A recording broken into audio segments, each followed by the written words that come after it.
我真係想講俾你聽，呢啲真係好神奇，因為佢咧真係好快速喎。咁我係第二次，就好似阿牧師嚟咧，就開始係教我哋點樣動作啦，每一個動作。咁咧，佢梗係話最初咧咁喺度前面咁推啦嚇，跟住就喺呢度後邊咁推啦。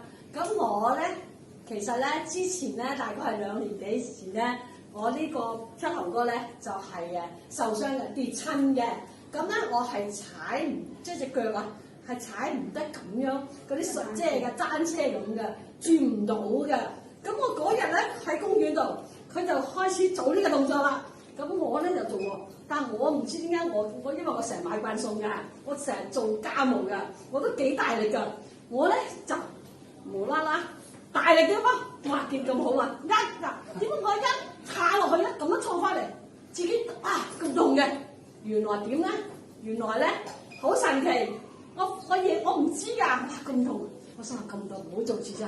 咁啊翻到屋企我就再攞支棍出嚟又 check 下啦，做下。一望到後邊，原來呢度啊，呢個位啊，成笪黑晒啊！你睇下，黑到好緊要。原來嗰啲淤血咧，已經係即係谷咗喺嗰個傷口裏邊藏咗好耐。我以前行路咧就行得唔輕鬆啊，但係而家我完全冇事㗎。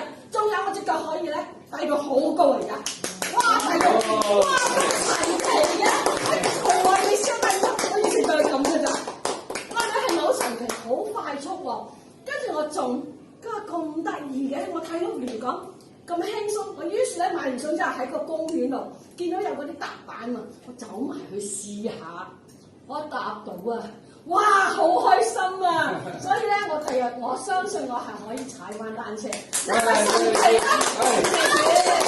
感謝主，一切榮歸俾主。我以前係踩唔到㗎，而家係可以踩到啦！你係咪神奇啊？係咪神奇啊？